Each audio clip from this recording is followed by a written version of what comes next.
9, 8, 7, 6, 5, 4, 3, 2, 1. Vous écoutez Taxi FM, musique, sport, information. Toutes vos passions sont forcément sur Taxi FM. Retrouvez tous les jours Eric Guetto aux commandes du meilleur taxi du matin. Taxi Media Show, c'est votre rendez-vous d'actualité matinale tous les jours de lundi à vendredi de 7h à 8h. Taxi Media Show, information, révélation, décryptage, tout ce qui fait la une est décortiqué par ceux qui font l'actualité. Taxi Media Show, c'est le meilleur taxi du matin. Madame, monsieur, bonjour. Bonjour à tous. Nous sommes très heureux de vous retrouver ce matin sur la radio Taxi FM Lomé. Votre taxi est en mouvement comme chaque matin. Il aura visité quelques rédactions pour vous apporter l'essentiel de l'information ce matin. Taxi Media Show, c'est pour mieux comprendre l'actualité que nous sommes en place. Aujourd'hui, c'est jeudi 1er mars 2018, notre premier numéro de ce mois de mars. Bienvenue sur la radio. Il est 7h, presque 6 minutes à l'Oméga. Taxi Media Show, le 7h, Irrigator. Dans les prochaines minutes, notre tour d'horizon traditionnel des rédactions. 5 rédactions à visiter ce matin. Le site internet togomedia24.com, l'hebdomadaire La Nouvelle Tribune, l'hebdomadaire Ouara les Vainqueurs, l'hebdomadaire Le Rendez-vous et l'hebdomadaire Flambeau des démocrates. Juste après, un peu plus de 3 quarts de maintenant, nous vous donnerons la parole. Nous aurons ce matin aussi un langage politique. Taxi FM. Le monde en une radio. Et nous commençons le magazine de ce matin avec le quotidien Togo Matin. Voilà. Le Togo Matin qui revient sur la reprise des manifestations de l'opposition vers une reprise des manifestations. C'est une interrogation de notre confrère qui renseigne que la coalition des 14 menace déjà. Vous lirez l'article dans le journal. Conseil des ministres, nomination. Qui est Antoine Gbegbeni, le ministre de l'eau? Un focus sur l'homme, à lire à la page 2 du journal. Et puis, dans un dossier de ce matin lié donc au tourisme, un secteur pourvoyeur de devises à relancer. Conseil donc le confrère, le quotidien Togo Matin, qui est aussi dans les kiosques ce jour. L'autre quotidien, c'est Forum, non pas Forum, Liberté, puisqu'on n'a pas encore Forum, nous avons Liberté qui est dans les kiosques ce matin. Le journal qui revient sur la gouvernance sous l'homme simple. Le secteur social se meurt dans l'indifférence totale du gouvernement. Le confrère qui fait allusion donc au front social qui est en ébullition d'une certaine façon. Vous lirez l'article à la page 3 pour plus de précision. Et puis création de l'Agence nationale de développement du tourisme, la panacée à la crise qui frappe le secteur hôtelier, se demande notre confrère. Un autre article à lire dans le journal, c'est par rapport donc à l'opposition togolaise. La C14 condamne les actes de violence des militaires à Kparataou. Un nouvel élément à lire donc dans le journal. Et puis un litige foncier également à Kato-Viépé. Les témoignages vérité et constats dans le procès verbal de transport. Lucie Garba Magaji et le procureur général Nyambi Garba sont interpellés, écrit le quotidien Liberté ce matin. Notre premier coup de téléphone, c'est à la rédaction de Ouara les Vainqueurs. Et nous avons au téléphone le directeur de publication de ce journal, Michel Tchadia. Michel, bonjour. Bonjour Eric, bonjour à tous nos amis de Taxi FM. Merci de nous avoir rejoint Michel. Et ce matin, vous parlez du programme Threshold du Millennium Challenge Corporation. 35 millions de dollars à empocher après l'aboutissement du dialogue. C'est la précision qu'il faut faire. Oui, vous savez que la crise politique que traverse le Togo agit sur la mise en œuvre du programme Threshold du Millennium Challenge Corporation. Et ça a été senti lorsque le directeur par intérim de cette institution est arrivé au Togo. Et il a été reçu, je vais parler de Jonathan Nash, il a été reçu par le facilitateur dans la crise togolaise, le président ghanéen Nana Akufo-Addo. Et il ressortait après leur rencontre que si le dialogue arrivait à bon terme, si les acteurs pouvaient arriver à s'entendre, Et donc, si le dialogue réussissait normalement, le Togo devait empocher 35 millions de dollars, soit un peu plus de 20 milliards de francs.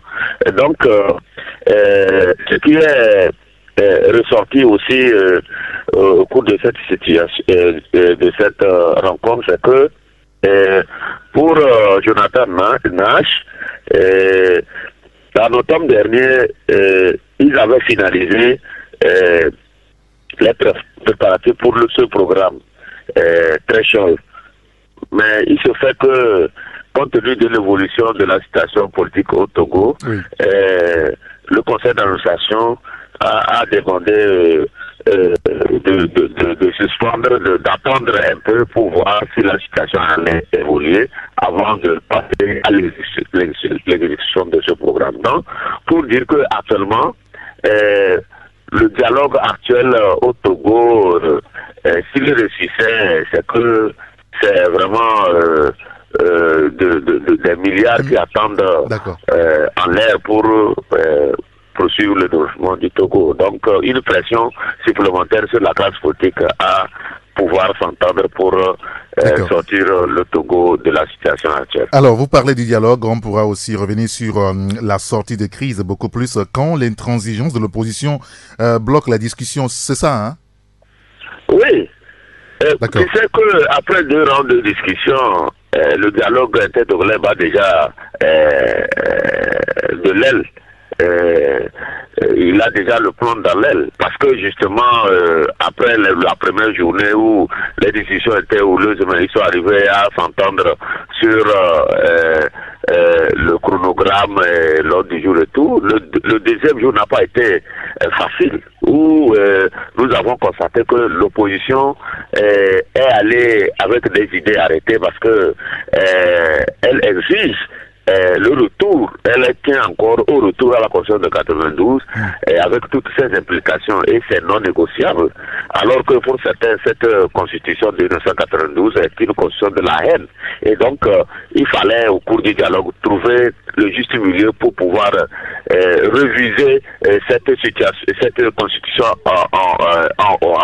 au fond pour pouvoir obtenir quelque chose de substantiel pour continuer à développer pour continuer le développement du Togo. Oui. Et donc, pour l'opposition, c'est non négociable. Et alors que lorsqu'on va à des négociations, il faut s'attendre à faire bouger les lignes. Donc, il faut quand même mettre de l'eau dans son vin parce que le camp d'en face aussi doit faire l'effort aussi d'avancer. Et donc, lorsque vous êtes figé, c'est un peu compliqué. Et donc, quand vous avez, peut-être vous avez écouté Madame Brigitte Adjamagbo Johnson le lundi dernier sur la radio, elle dit qu'elles sont porteurs d'aspiration de la population, elles sont mandatées par la population et qu'elles ne pourront pas laisser de côté ce que les populations disent. Vous êtes des leaders, c'est à vous de négocier et vous rendez compte.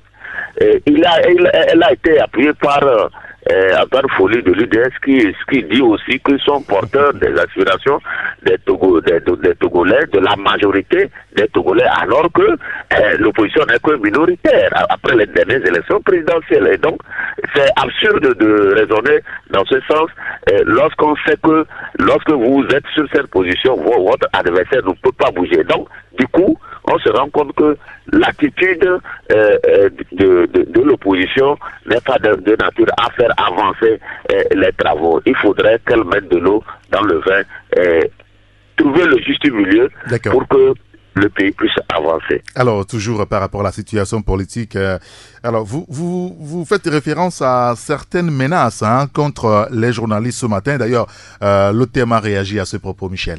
Oui. Le thème a bien fait de ressortir un communiqué le 27 février dernier pour mettre en garde les activistes des réseaux sociaux qui pensent que c'est facile de menacer des journalistes qui ne font que leur travail. Vous savez que depuis la crise, le début de la crise, en tout cas l'accentuation de la crise socio-politique dans notre pays, le 19 août dernier, les journalistes sont victimes de menaces diverses. Moi-même qui vous parle ici, j'en ai été victime. Ah, et donc, le dernier cas, c'est les menaces qui pèsent sur la tête de de nos confrères de Sam Diobo, de l'évêque de la nation, Arimiao Tchanyao de Nouvelle Opinion. Et donc leurs têtes ont été mises à prix, et ce qui est inadmissible, et ça a donné lieu à l'OTM de sortir un communiqué pour mettre en garde sous ceux qui veulent menacer la liberté d'expression. Les journalistes ne font que leur travail, et l'OTM a aussi appelé, attirer l'attention des autorités à redoubler d'efforts dans la prise des mesures allant dans le sens de la protection des professionnels des médias. Et le thème a également aussi invité, nous les professionnels, à être beaucoup plus prudents dans notre travail. Et donc, disons globalement que, vous savez, les réseaux sociaux, c'est une bonne chose. Parce que il y a des gens qui, quand même, passent leurs idées, les gens s'expriment très bien, les gens... Mais il y a le côté néfaste même de ces réseaux sociaux-là, où certains trouvent que c'est une occasion, comme le disait un écrivain français, ces réseaux sociaux donnent la parole au cancre, au même titre que les prix Nobel. Ces gens-là qui ne mesurent pas la portée de leurs menaces, trouvent que ces plateformes-là sont réservées à utiliser pour des fins hostiles. Et c'est ce qu'ils font, et le thème, comme je le répète encore, vraiment les met en garde dans l'avenir. Très bien, écoutez, on lira tous ces sujets dans votre journal Ouara le vainqueur, Michel Tedia. Merci beaucoup pour votre disponibilité. Merci Eric, merci à tous les auditeurs de Taxi FM. Oui, bonne journée à vous, Michel Tedia. Bonne journée Eric.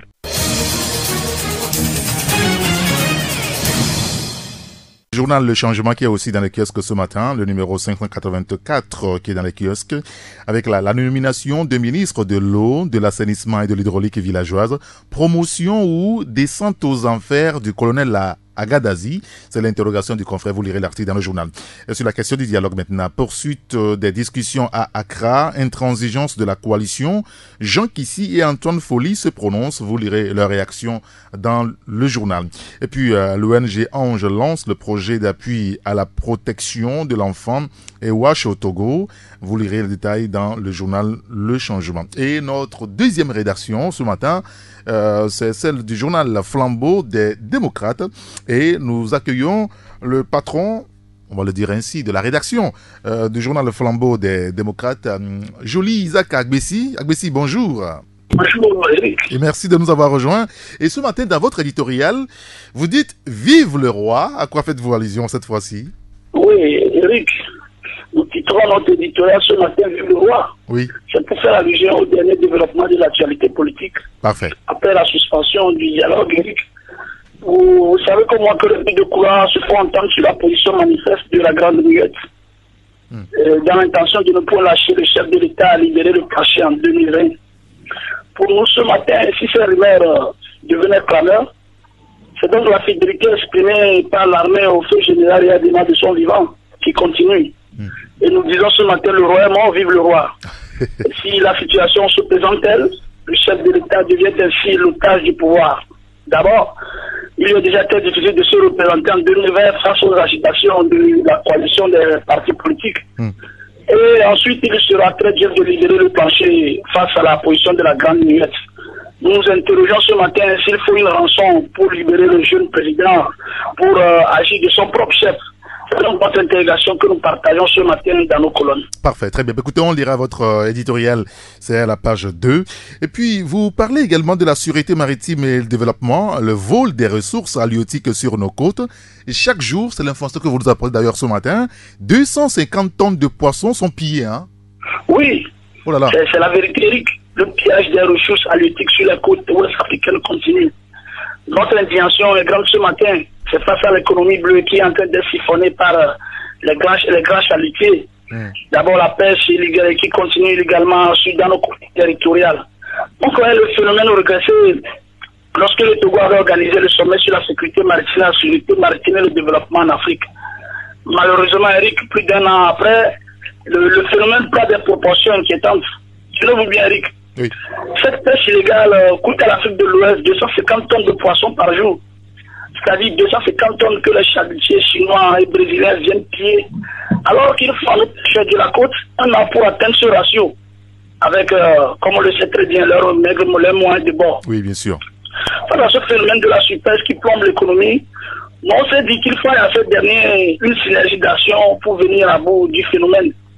Et cela passerait forcément, Eric, peut-être par l'adhésion des pays ouest africains aux mesures internationales. Il y a d'abord l'accord de 2009 relatif aux mesures du ressort de l'État et qui combat la pêche. Il y a aussi le standard FITI, entendez fichier de transparence. Mais le paradoxe pour nous, c'est que les États ouest africains hésitent à adhérer à ces mesures pour sécuriser leurs côtes.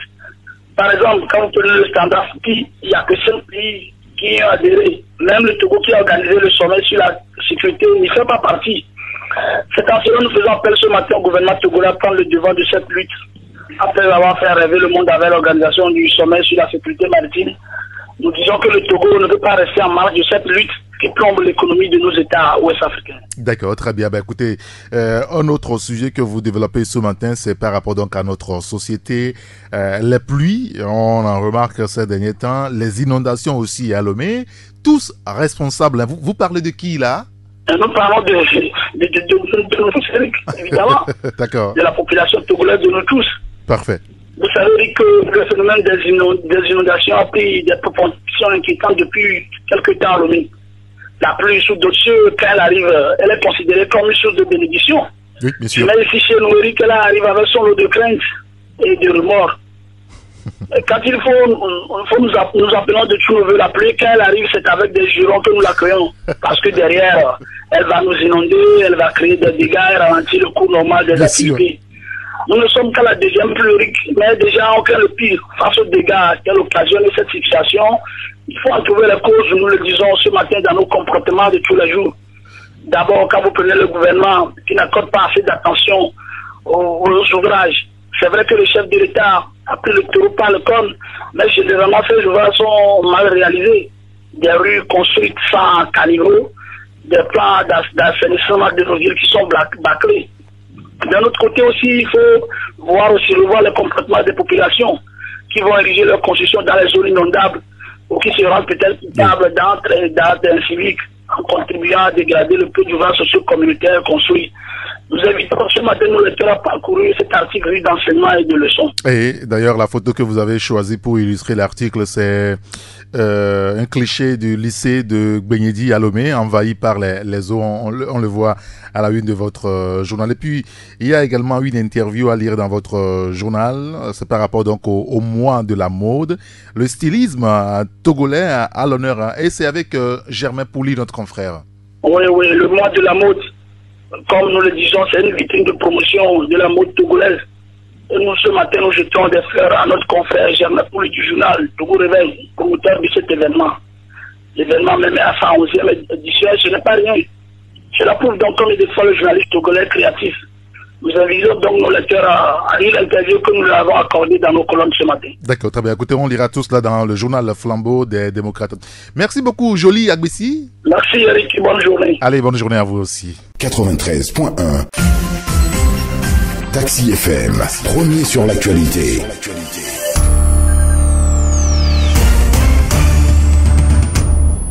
Dans les kiosques aussi ce jeudi, vous avez l'hebdomadaire chronique de la semaine, le confrère qui évoque le cas des acteurs du dialogue intertogolais qui sont donc à la pause. La discussion bientôt délocalisée à Accra pour permettre à Tikbi Etedam d'expliquer le mécanisme du retour à la Constitution de 1992. Vous lirez l'article ou l'analyse du journal à la page 3. Réduction de la pauvreté dans le canton de Djagblé, Fort-Yansingbe lance les travaux d'aménagement hydro-agricole et d'infrastructures socio-économiques. Vous lirez le sujet aussi là-bas. Et puis toujours par rapport au dialogue, si vous voulez, le net qui propose que, une constitution qui repose sur un mécanisme solide et non centré sur des personnes.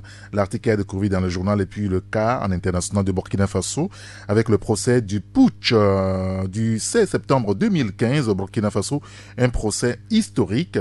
Écrit aussi le confrère chronique de la semaine.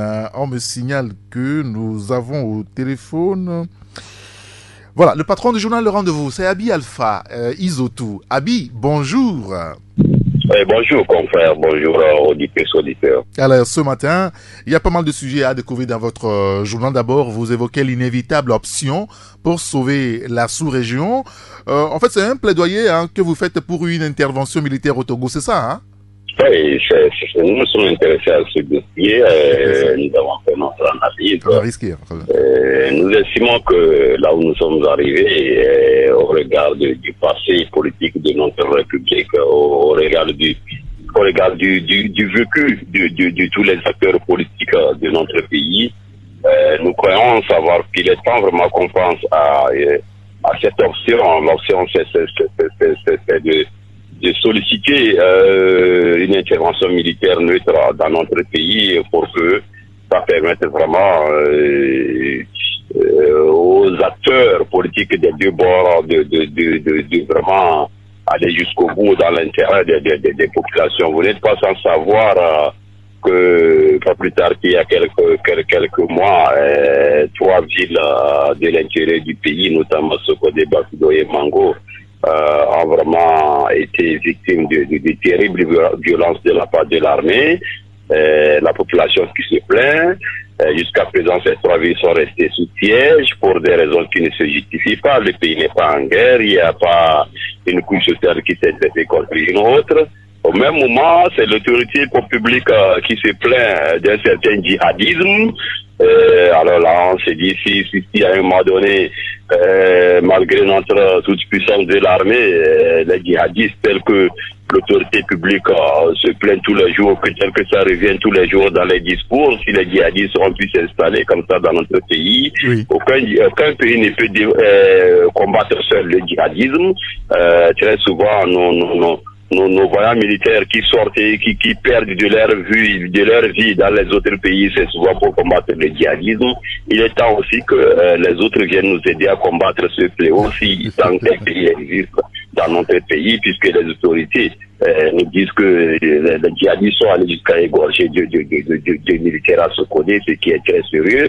Donc, d'un côté, la population qui a peur de l'armée, cette armée qui, de par son passé, a toujours initié dans les affaires politiques, ce qui n'est pas normal.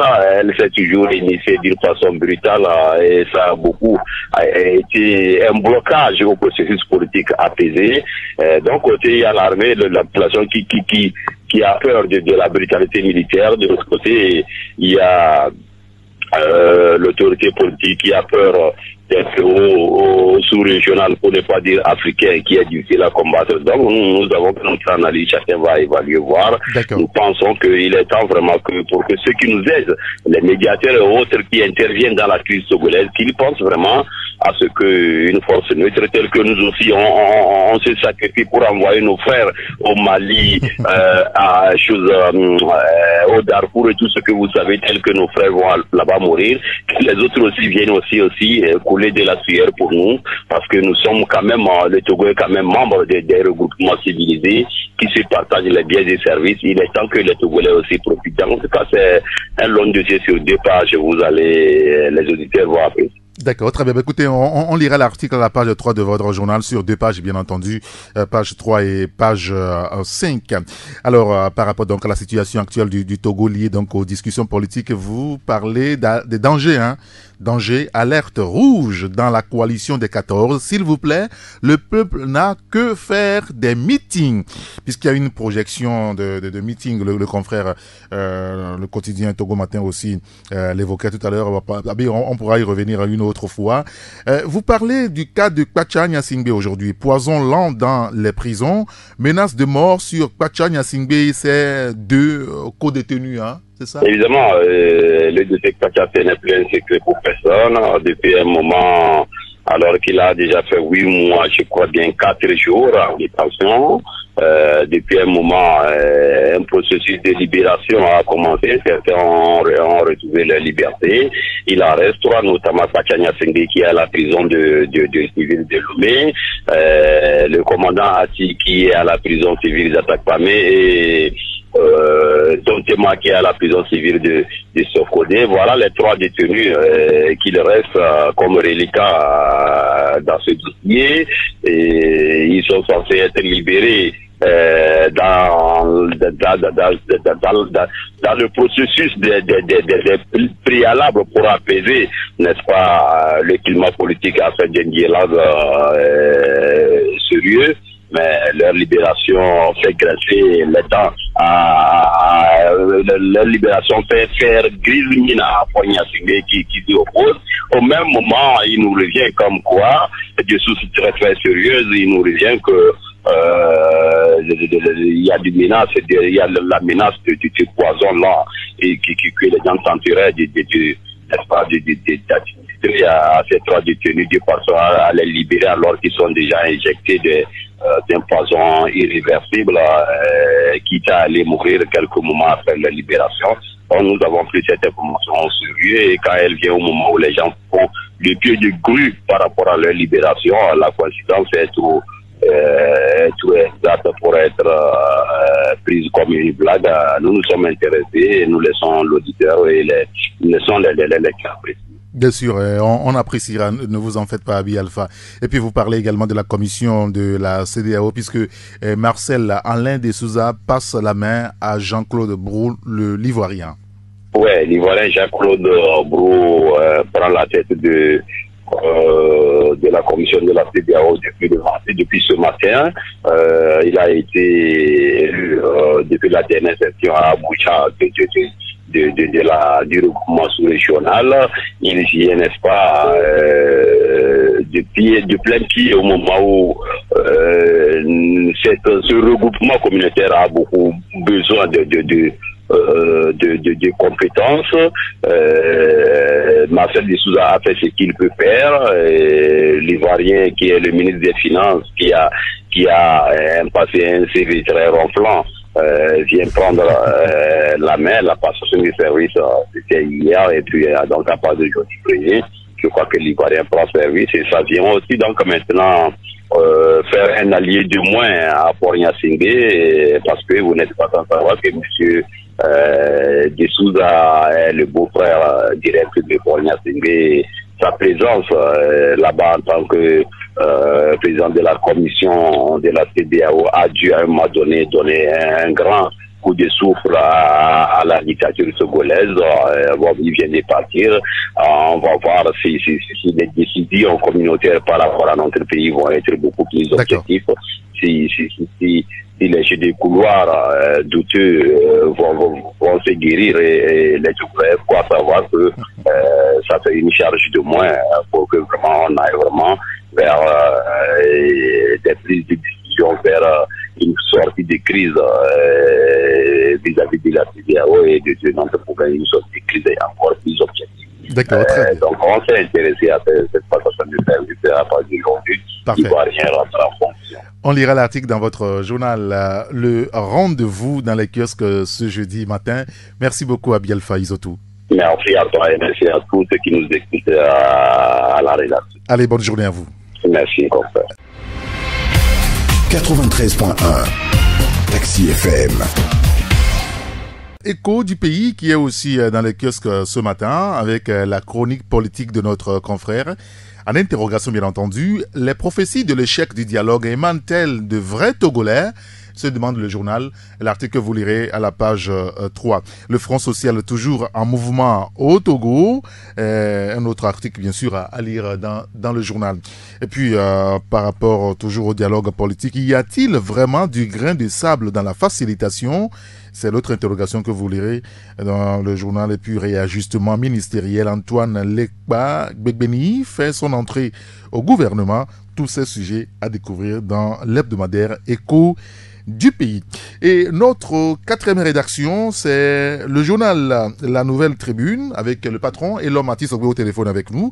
Elom, bonjour. Bonjour Eric et bonjour à tous les passagers du plus beau taxi du matin. Alors ce matin, vous parlez des entreprises, notamment de la SGI Togo, quand les faits nous donnent raison à vous, puisque vous en avez parlé il y a un moment. Aujourd'hui, le directeur général à Sigbi démissionne. Oui, c'est l'information de la semaine. Depuis quelques semaines déjà, le directeur général de la Société de gestion et d'intermédiation de Togo est en disgrâce avec le conseil d'administration de cette société de place de bourse. Et donc, récemment, il vous souvient que nous avons consacré un dossier sur la maladie dont souffre la SDI Togo sous ce directeur général. La SDI Togo qui descendait tout droit dans l'abîme. Récemment, à la faveur d'un emprunt obligataire lancé par l'État togolais pour lever des fonds sur le marché de l'UEMOA, oui. Le directeur général a dormi sur ses lauriers. Il était plutôt au Canada, alors que l'opération se passait ici, dans notre pays. Il avait choisi de séjourner au Canada.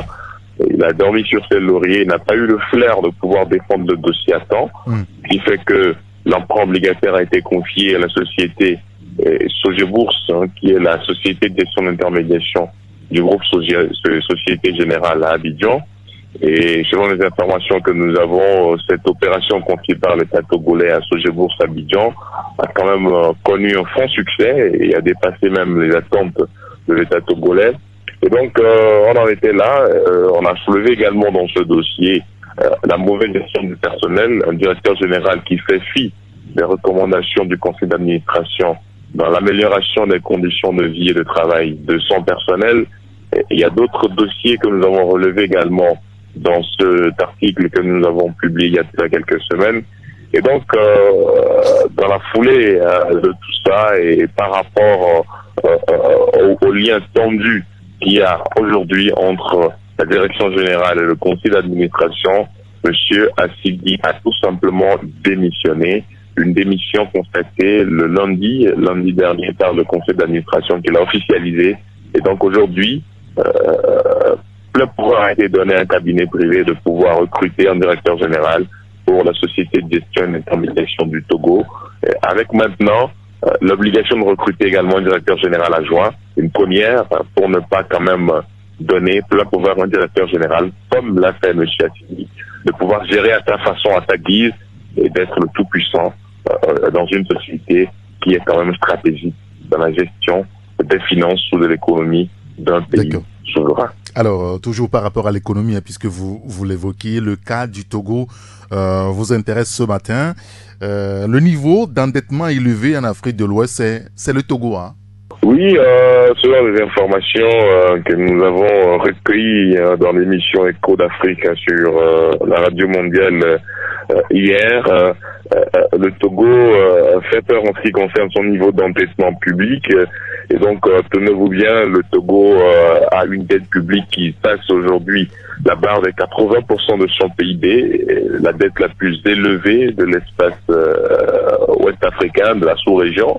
Et donc, ce qui fait peur, et vous constatez aujourd'hui, selon des statistiques données par des spécialistes dans cette émission, que le Togo, qui est classé parmi les pays les moins avancés, toujours encore avec une économie fragile, comme beaucoup de pays dans l'espace sous-régional, la dette est enflée pour financer de grands travaux d'infrastructure, comme vous l'avez constaté un peu partout dans le pays. Et donc la macroéconomie, à un moment donné, a commencé à prendre de l'envol, sauf que maintenant, il faut rembourser. Il faut rembourser à des partenaires comme l'Exim Bank de la Chine, chez qui nous avons contracté beaucoup de prêts dans le cadre de la construction d'un certain nombre d'infrastructures. Et donc, ces créanciers aujourd'hui se font très très collants pour pouvoir entrer dans leur droit, pouvoir rentrer dans leur fonds.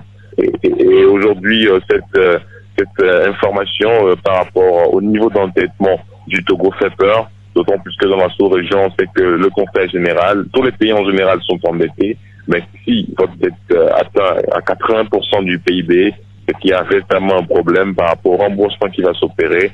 Et donc, il va falloir qu'au niveau du Togo, on puisse rapidement se ressaisir parce qu'on est vraiment dans le rouge en ce qui concerne l'endettement public. À un niveau donné, on ne pourra plus répondre aux critères de convergence de l'UEMOA et de certaines institutions internationales et nous serons sous perfusion financière des institutions internationales, justement, ce qui va faire, ce qui quand même fera peur et ce qui va mettre notre économie en danger si elle ne l'est déjà. Et le Togo, donc, qui a un niveau d'endettement élevé en Afrique de l'Ouest. D'ailleurs, il y a le confrère Finance Business paru il y a une semaine exactement, jeudi passé, qui présentait aussi un dossier presque similaire, hein. Togo, un État dépensier. Les dépenses d'investissement ne progressent que modestement.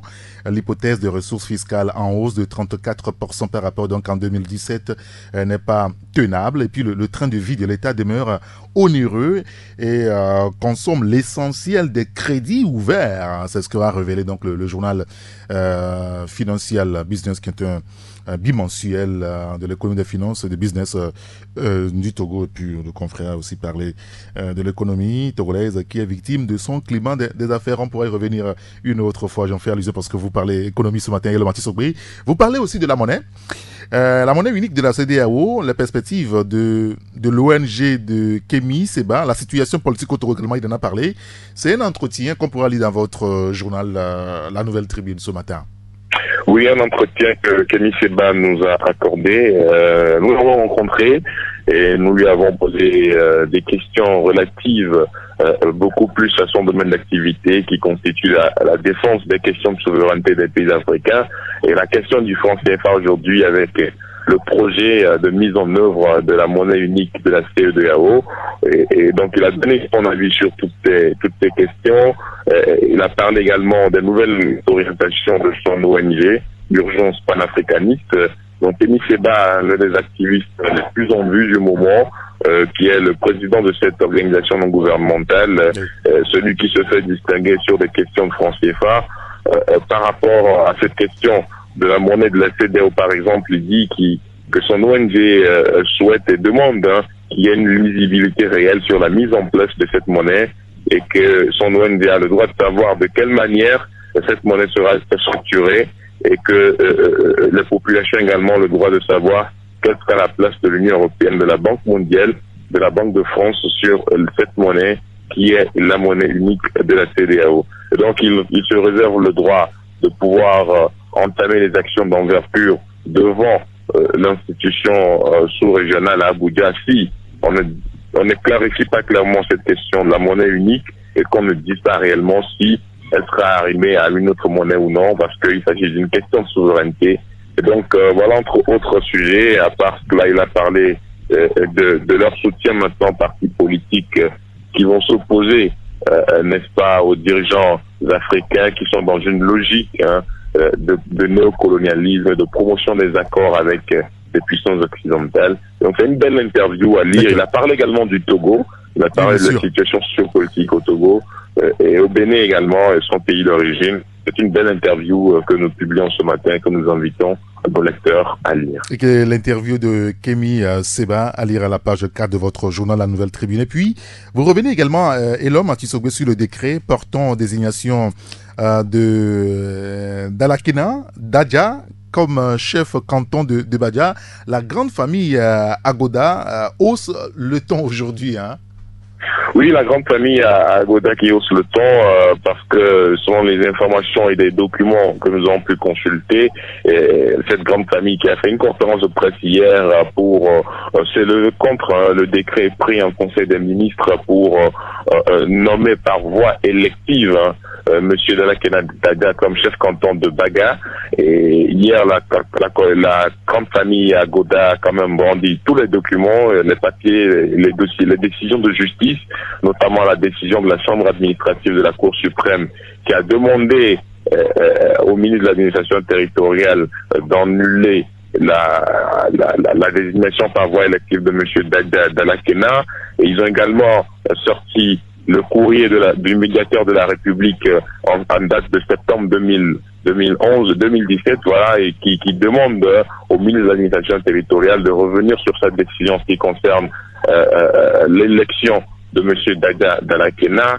Et donc la famille Agota qui demande que ce décret puisse être simplement rapporté parce que ils pensent que c'est un décret unique.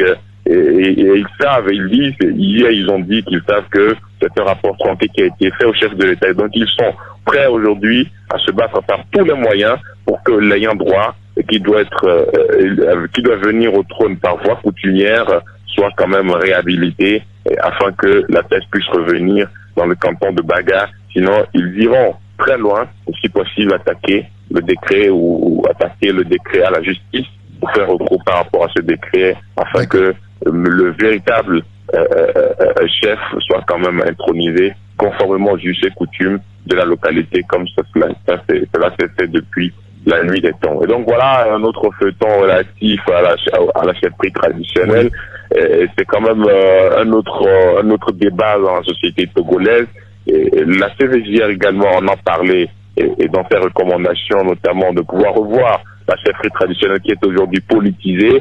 Et donc voilà encore un autre conflit qui s'ouvre dans le canton de Baga depuis quelques années. Et il va falloir rapidement que les autorités puissent trouver une solution à cela afin de pouvoir faire amener la paix au niveau de cette localité. Très bien. Écoutez, on lira tous ces sujets dans votre journal La Nouvelle Tribune. Merci beaucoup, Elom Atisogbe. Merci, Eric, et très bonne journée à vous et à tous les passagers du taxi. Bonne journée à vous également. Merci beaucoup. Sur Taxi FM, l'info roule. Il y a le journal Le Perroquet qui est aussi dans les kiosques ce matin. Le confrère évoque la probabilité, ou le probable délocalisation et tentative de sabotage du dialogue inter-togolais.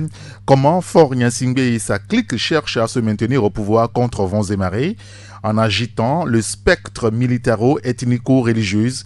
C'est sur cela que le confrère revient. Vous lirez l'article dans le journal. Et les signes avant-coureurs d'un blocage définitif vers un retrait du PNP de la coalition des 14. Renseigne ce matin le confrère le Perroquet. On lira tous ces sujets à la page 3, bien sûr. Et puis, fonction publique, la synergie des travailleurs du Togo reconduit sa grève pour 48 heures le 28 février et 1er mars, donc aujourd'hui aussi, hier aujourd'hui.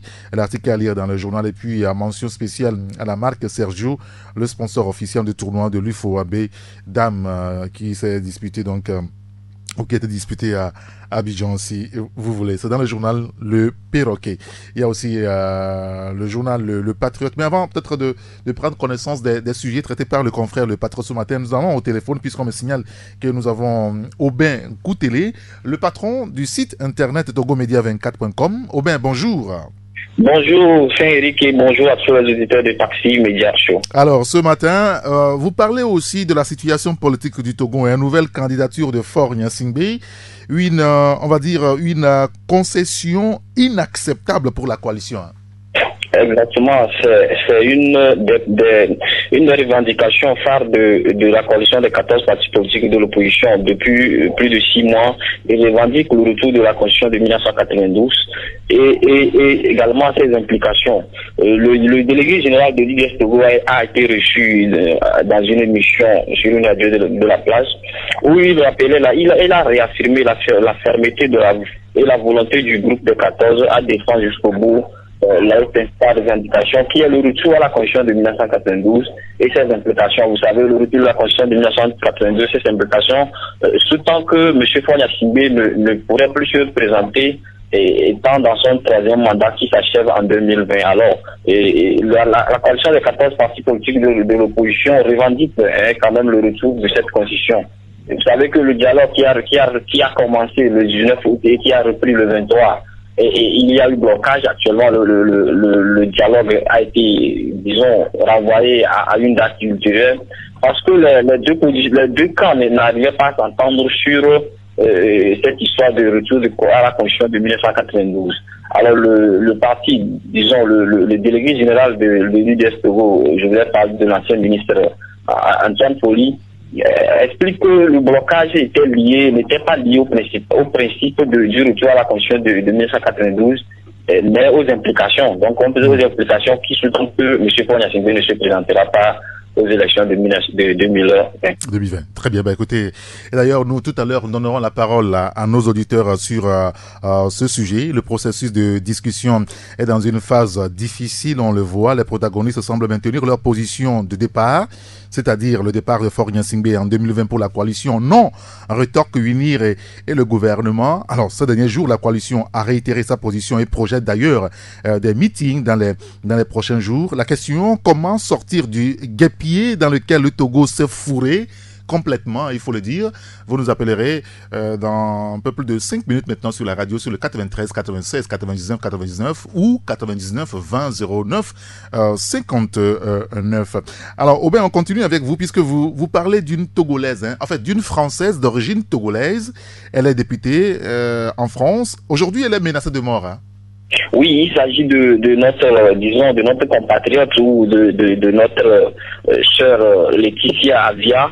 Elle est d'origine togolaise. Vous savez qu'elle est porte-parole et députée du 8e arrondissement, du 8e circonscription de Paris. Hier, elle a posté sur ses comptes réseaux sociaux un message ou bien une lettre où elle faisait état la lettre faisait état de menaces de mort. Là, dans la lettre, elle est pointée du doigt par un inconnu qui l'accuse de s'ingérer dans la vie politique ou bien dans la vie des Français, alors qu'elle est députée d'une circonscription de Paris et elle a porté plainte. Elle a porté plainte hier dans l'après-midi sur cette histoire de menace. Vous savez que le président actuel français, c'est son mouvement qui est au pouvoir actuellement. Oui, bien sûr. Et elle fait partie de ce mouvement où elle est également porte-parole de la République en marche du président français Emmanuel Macron. Elle qualifie cette lettre d'un racisme inouï et elle compte porter plainte, où elle a déjà porté plainte et elle pense que cette affaire sera véritablement résolue par la police française. Oui, bien sûr, et la justice française aussi. Très bien. Écoutez, on lira cela dans votre journal. Non, pas le journal, c'est le site togomedia24.com, excusez-moi. Alors, vous parlez aussi, on va en finir là, au Benkou Télé, vous parlez du projet CISO. Et aujourd'hui, il y a l'Union togolaise de banques qui apporte son soutien au gouvernement togolais. Oui, vous savez, dans le cadre de la mise en œuvre du projet social, du mandat social de M. Fonia Sindé, il a décidé quand même de déployer 300 000 systèmes solaires ou bien de déployer de l'énergie électrique dans toutes les localités du pays, surtout dans les milieux ruraux. Alors, la société, il s'agit d'une société britannique, BBOX, qui est chargée d'assurer l'exécution des travaux. Et cette société a reçu de la part de l'Union togolaise de banque 4 millions de dollars pour déployer ces systèmes solaires ou bien ces systèmes d'éclairage dans le milieu ruraux. Vous savez que dans toute société ou dans toute entreprise, il y a une part sociale qui est réservée. Et c'est cette part qui a été confiée à l'État togolais par l'Union togolaise de banque. Et il s'agit pour cette société BBOX d'ici 2022 de faire un effort pour que tout le Togo ou bien toutes les localités les plus éloignées soient éclairées en matière d'électricité. Et donc le directeur de cette banque, monsieur Zakari Darouchali Moussé, s'est félicité pour ce travail qu'ils ont fait et a remercié quand même la société BBOX pour son travail envers la population togolaise. D'accord, très bien. Écoutez, on suivra tout cela de près sur votre site togomedia24.com. Merci beaucoup, Aubin Koutélé. Merci, grand citoyen Eric, et bonjour à tous les auditeurs de Taxi FM. Alors, moi, je voudrais en profiter pour vous souhaiter un joyeux anniversaire, puisque c'est aujourd'hui votre jour anniversaire. Merci beaucoup. Joyeux anniversaire également à tout le monde. D'accord, très bien. Vous partagez cela avec nous, c'est très gentil de votre part. Passez une excellente journée, Aubin Koutélé. Bonne journée également. Taxi FM. C'est une fenêtre ouverte sur l'actualité d'ici et d'ailleurs.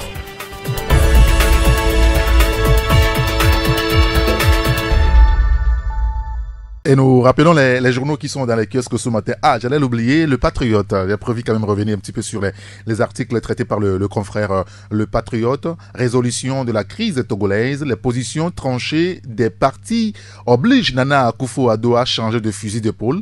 Vous lirez l'article dans le journal puisque le confrère enseigne que les protagonistes bientôt à Accra pour la suite du dialogue. On lira cela dans le journal. Réforme foncière au Togo. Ce que doit faire le gouvernement pour éviter les conflits. Le confrère donne quelques éléments. Et puis le gouvernement à Classou s'élargit à M. Antoine Gbegbeni au ministère de l'eau pour une politique de l'eau plus efficace. Et puis aussi un autre élément sur le sport, le foot et la dernière participation des éperviers dames au tournoi de l'UFOAB à Abidjan. La réaction du coach principal, Kai Tometi, d'ailleurs, elle n'est pas du tout déçue. Elle dit, je cite, les joueuses togolaises ont donné ce qu'elles ont dans le ventre. Il faut que le travail continue. Donc a déclaré Madame Kai Tometi. Ça, c'est le journal Le Patriote. Donc, dans les kiosques ce matin, outre Le Patriote, vous avez le quotidien Liberté, le quotidien Togo matin également, l'hebdomadaire Le Changement, Écho du Pays, le Perroquet aussi dans les kiosques, chronique de la semaine, le rendez-vous, flambeau des démocrates. Vous avez le journal La Nouvelle Tribune et le journal Ouara, les vainqueurs. Vous pouvez également jeter un coup d'œil sur le site www.togomedia24.com ou sur le site gapola.net ou afripresse.info. Vous pouvez également jeter un coup d'œil sur notre site radio taxifm.com ou taxifm.tg. Taxi FM, la radio géniale dans la capitale togolaise. Taxi FM. Bientôt sur Taxi FM, la retransmission des matchs de première division dans l'émission Interfoot Timoni.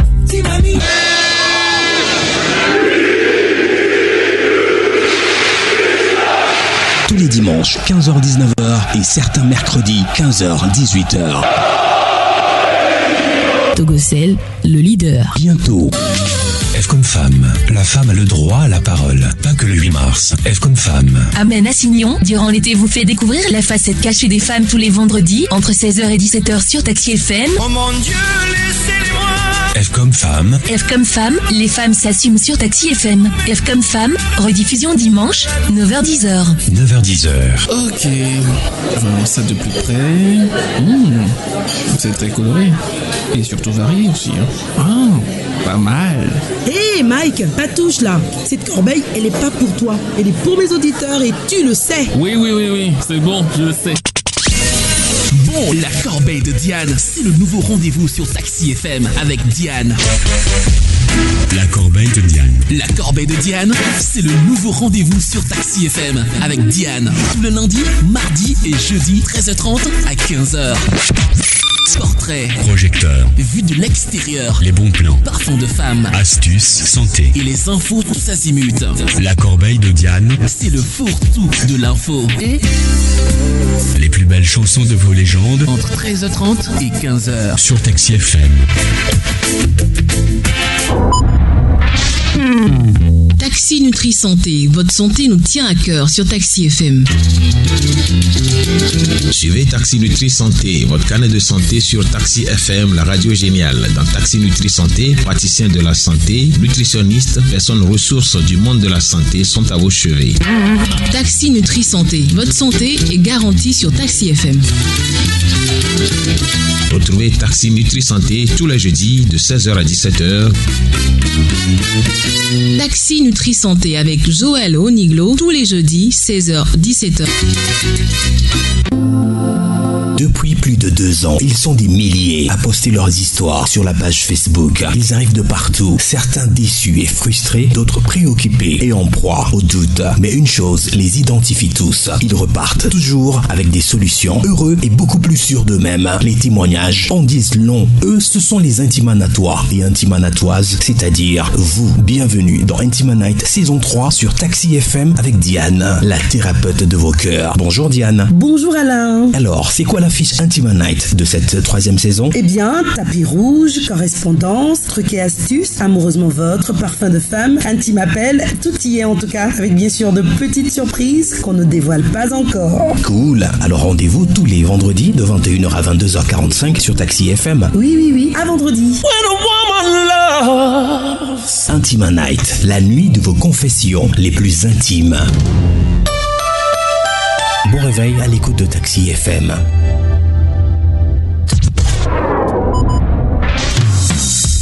Jusqu'à 8h15, Taxi Media Show.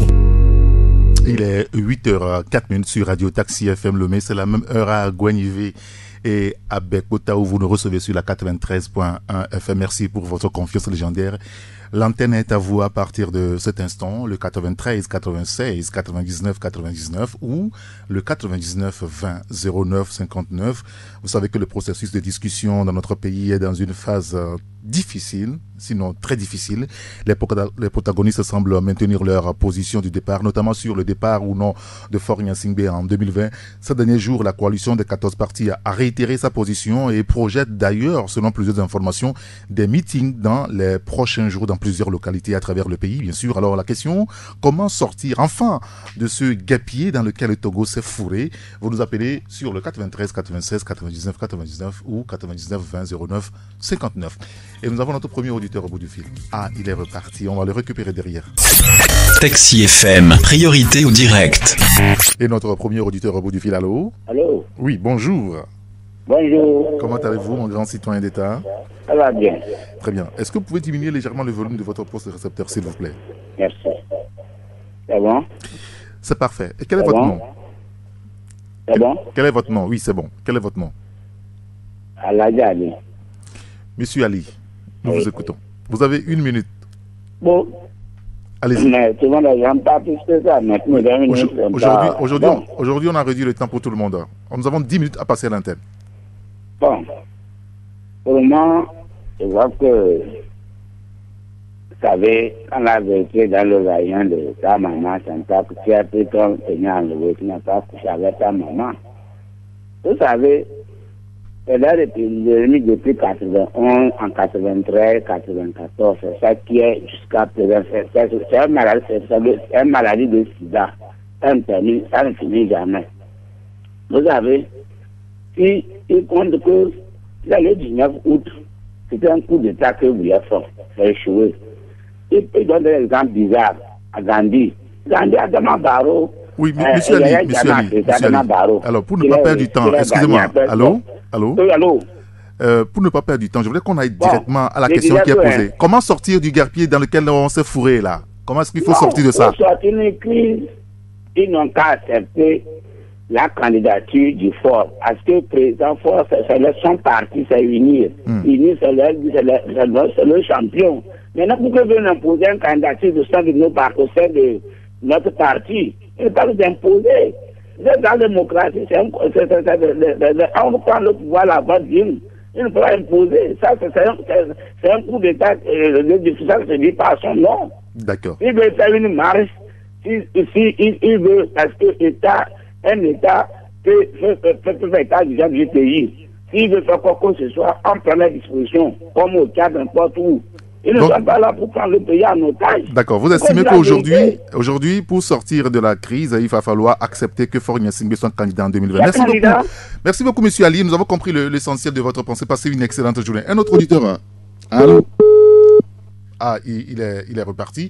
93 96 99 99 ou 99 20 09 59. Allô? Allô?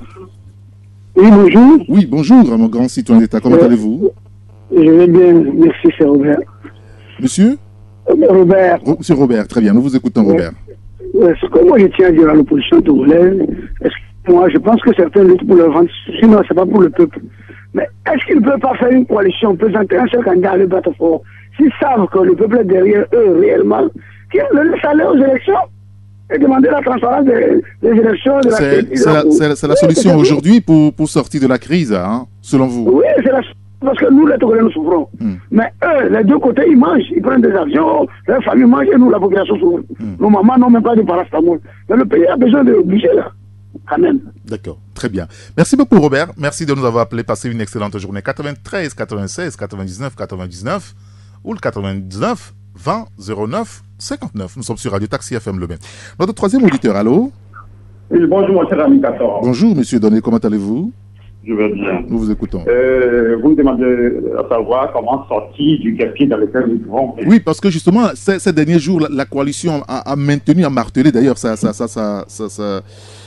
veux dire, sa position initiale. C'est-à-dire qu'il doit partir en 2020. Alors qu'il n'y a pas d'élection. À mon avis, il n'y a pas d'issue. Hein. À l'heure actuelle où nous sommes, il n'y a pas d'issue.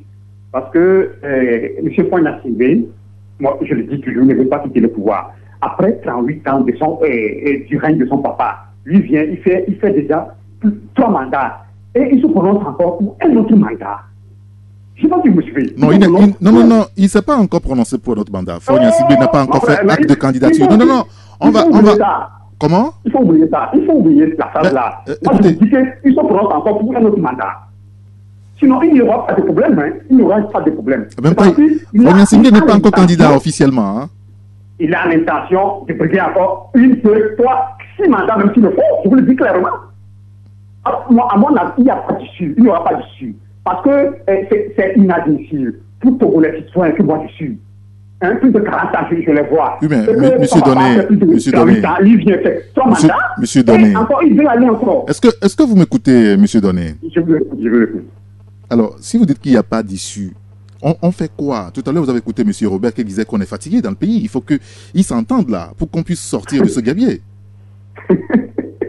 Non, c'est-à-dire qu'il n'y a pas de voix. Mais l'attendement, ils vont s'attendre sur quoi? Parce que l'heure de rester au pouvoir à vie. L'autre dit non, écoutez, vous avez dit tout du pouvoir, il faut laisser les autres subvenir. Mais ils vont s'attendre sur quoi? Dites-moi, mon cher ami. Ils vont s'attendre sur quoi là-bas? Merci beaucoup, Donné. On a compris l'essentiel de votre pensée. Passez une excellente journée. Un autre auditeur au bout du fil, allô? Allô? Bonjour, monsieur Kolani. Bonjour, mon frère Eric. Comment allez-vous? Je me porte très bien. Parfait, nous vous écoutons. Vous savez, Eric, ça, c'est tout ce qui se passe là, c'est un faux problème. Aujourd'hui, les deux côtés, que ce soit unis comme l'opposition, ils ont joué. Carrément. Parce qu'on ne peut pas faire une constitution en regardant une personne. Hein, le chef de l'État, il va se présenter ou pas, c'est ça, c'est pas notre problème, ça. C'est un être humain comme nous tous là, on est tous mortels. C'est une constitution pour le peuple togolais. Mais 2020, ce n'est pas demain, ce n'est pas tout de suite.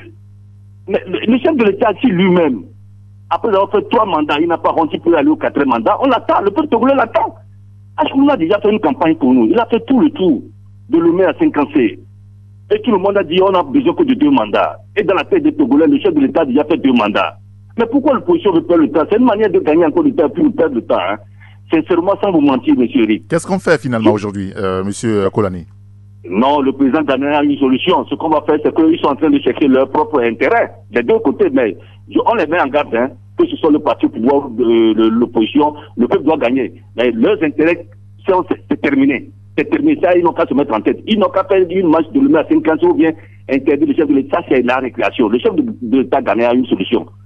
C'est une constitution pour le peuple togolais. C'est ce que nous voulons. Ça s'arrête là-bas. Maintenant, la candidature du chef de l'État, ça ne nous regarde pas. En 2020, on verra quelles sont les personnes qui peuvent se présenter pour la magistrature suprême au Togo. Merci. Merci beaucoup, M. Kolani. Passez une excellente journée. 93, 96, 99, 99. Allô? Allô, bonjour. Oui, bonjour, mon grand citoyen d'État. Comment allez-vous? Bonjour, comment allez-vous? Très bien. C'est monsieur? Oui, je dis, hein. Quel est votre nom d'abord, excusez-moi? Non, c'est Mohamed. Mohamed, nous vous écoutons maintenant. Oui, oui. C'est pour vous dire que tout ce que vous nous demandez, la solution, c'est au niveau du NIR. Qui va chercher ses avantages, ils disent que c'est leur champion. Quel champion? Qu'est-ce qu'on appelle champion? Champion comment? C'est lui seul qui est togolais? Non. Il n'est pas, nous ne sommes pas des bêtes. Lui, il est un homme comme nous. C'est les bêtes qu'on conduit. Les bêtes ne peuvent pas changer, un jour dire que l'homme qui les conduit n'a qu'à les conduire. Mais c'est l'homme qui conduit les bêtes. Donc nous, on n'est pas les bêtes. On peut changer. La solution, c'est unir. Hein. Ils n'ont qu'à chercher la solution. C'est pas ceux qui disent que les opposants cherchent leur avantage. Non. D'accord, très bien. Ne dites pas cela. Même si c'est quelqu'un qui est au pouvoir, on doit lui changer. On ne dit pas que c'est fort parce que c'est fort, on veut lui changer. Non. Ça, c'est pas normal. D'accord, très bien. Ceux qui disent ça, ils sont aux côtés. On sait là où ils sont. D'accord, très bien. Je ne suis pas vous aussi, vous êtes de votre côté? Bye bye. D'accord, très bien. Bah, écoutez, merci, monsieur Mohamed, merci beaucoup, merci de nous avoir appelés. C'est vrai que au congrès de UNIR récemment, Foigna Singbe a dit que la solution se trouve au sein du parti UNIR. Bon, de quelle manière, ça, on ne le sait pas encore. Un autre auditeur, on le prend. Allô? Oui, allô, oui. Bonjour. Oui, c'est Akisim. Nous avons du mal à vous recevoir distinctement. Est-ce que vous pouvez déjà éteindre le poste radio qui est à votre côté? À moins qu'il y ait d'autres personnes qui écoutent la radio. Et vous diminuez le volume, s'il vous plaît. Oui, c'est bon. Quel est votre nom? Oui, c'est Akisim. Monsieur Akisim, nous vous écoutons. Oui. Moi, je vois que ce problème-là est très simple à résoudre. Ah bon? Comme vous voyez, par exemple, le président ne veut pas quitter et le chef de file de l'opposition ne veut pas perdre son poste de chef de file. Comment ça? Pour que notre pays là soit en paix, il faut qu'on leur donne un mandat, et ils quittent et laissent le pays en paix. Vous pensez que le problème c'est entre Faure Gnassingbé et Jean-Pierre Fabre aujourd'hui? Je suis parfaitement d'accord que c'est le problème là-bas. Le problème c'est là-bas. Bon, d'accord. Chacun cherche à protéger ses intérêts. Donc, si on donne un mandat aux deux, ça pourra régler le problème. Résoudre le problème. D'accord, très bien. Monsieur Akissi, merci beaucoup, on a compris. Nous avons notre dernier auditeur maintenant au téléphone. Allô? Oui, bonjour. Oui, bonjour. Oui, c'est Francis. Francis, nous vous écoutons. Oui. Je voudrais dire que la fois dernière, j'ai parlé d'une nouvelle constituante. Oui, si. Il faut aller à la constituante pour que le peuple soit libéré. Et une nouvelle république pour ce pays. C'est-à-dire qu'il faut aller à la 5e République. Et aujourd'hui, si les gens pensent que, Faure a déjà fait, je crois que nous sommes dans une mandature bien claire et la constitution actuelle est claire, c'est un mandat illimité comme en 1961 au temps de Sylvain Solintier. Bien sûr. Donc, je crois personnellement que si réellement, à tous les niveaux, chacun veut libérer réellement ce peuple, si chacun aime ce peuple réellement, je crois qu'il faut s'entendre sur l'essentiel. S'entendre sur l'essentiel, c'est de permettre à tout le monde. Vous voyez, les gens d'ici, ils ont le peuple derrière eux. Mais pourquoi pas mobiliser le peuple et laisser Faure se présenter, le président Faure se présenter et voir si réellement c'est le peuple qui est derrière eux. Mais avant, Francis, il va falloir améliorer le cadre électoral, non? Pardon? Avant, il va falloir améliorer le cadre électoral. Évidemment. Évidemment. Mais s'il faut aller à tout cela, vous voyez, nous perdons le temps. À partir du moment où le gouvernement s'est engagé, quel que soit le cas, c'est le gouvernement qui va organiser les élections. Il n'y aura personne d'autre qui va l'organiser. Pourquoi pas aller à l'essentiel? Les gens qui voulaient ficelle parce qu'il y a un intérêt qui est en jeu. Donc voilà tout ce que moi je peux dire. D'accord, parfait. Libérer le peuple, c'est aller à une nouvelle constituante. Libérer le peuple, c'est d'aller vite aux élections. Laisser tout le monde se présenter aux élections parce qu'à aucun mandat, rien n'interdit à qui que ce soit d'être candidat dans ce pays. Très bien. Monsieur Francis, merci de nous avoir appelé. Passez une excellente journée. Et c'est la fin de Taxi Media Show de ce jeudi. Merci à vous tous de nous avoir appelés. Les grands citoyens d'État Francis Akissi, Mohamed Kolani, Doné, Robert et Ali. Merci à vous tous. C'est la fin du premier numéro de ce mois de mars. Pour ceux qui ne le savent pas encore, nous sommes aujourd'hui le 1er mars 2018. On a changé de mois. Merci à Jack Prosper qui a assuré la coordination technique. Juste après nous, vous allez retrouver Emmanuel Afanagwe avec de la bonne musique, comme toujours. Il sait le faire avec sa maestria, comme on dit. C'est leur langage. Moi, je ne connais pas trop. Juste après lui, à 9h, c'est la rédaction qui vous retrouvera pour le bulletin d'information 9h10. Joël Ronigoulou vous donne rendez-vous pour le journal ANV. Moi, je vous retrouve à 11h pour Taxi Presse. On reviendra bien sûr sur la situation politique de notre pays. Appelez-moi Saint-Érigato. À bientôt. Taxi FM 93.1, au cœur des grands événements.